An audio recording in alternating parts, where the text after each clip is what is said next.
Hello everyone! Naghahanap ka ba ng panghanda o bagong negosyo ngayong bagong taon?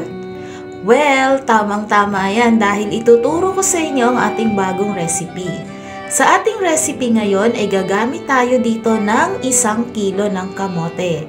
Babalatan lamang natin ang ating mga kamote, pagkatapos ay hihiwain natin ito ng kagaya nito. Nang sa ganon, mamaya ay mas madali natin itong madurog. After natin mahiwa lahat ng kamote, ay naghanda na nga ako ng tubig dito sa ating kaserola at ilalaga natin ang ating mga kamote. So guys, pwede rin tayong mag-steam ng kamote pero sa ganitong paraan ko siya ginawa. Nang sa ganon ay mas madali natin siyang ma-mash or maidurog. Then, nilagyan ko na rin pala ito ng kondensada na ube flavor. So, kung wala naman kayong kondensada, pwede kayong gumamit ng mga ube flavoring or food color. Then, hinalo ko lang to gradually para ma-absorb ng ating kamote yung kanyang lasa. Then, sa isang pan, ay naglagay ako ng 1 tablespoon of margarine.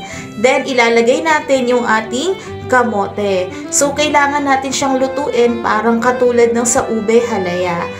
Pero hindi naman ito katulad ng sobrang halo-halo na sobrang tagal. At kapag nakuha nyo na yung ganitong klase ng consistency ay pwede na yan at pwede nyo nang patayin ng apoy. At dito nga sa ating plastic tub ay flinaten ko lang yung ating kamote dito dahil ito yung magsisilbing base natin.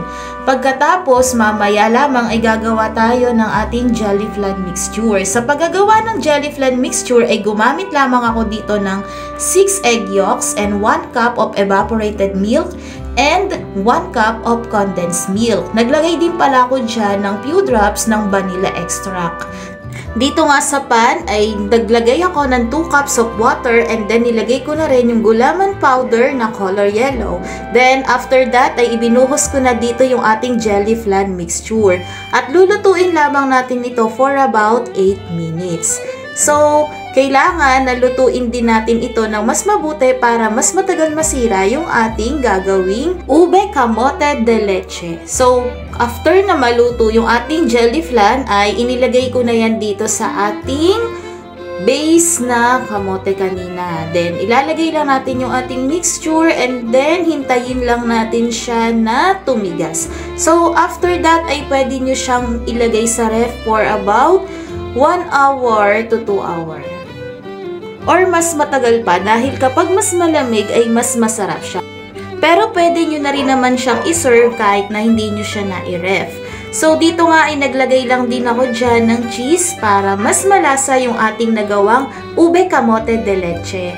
So tara, tikman na natin. So nakikita nyo yung ating base na kamote at yung ating ginawang jelly flan mixture. So guys, napakamura lang ng ating nagastos dito at talagang pwedeng itong ipang negosyo ngayon darating na bagong taon. So yun lamang, maraming salamat sa panonood.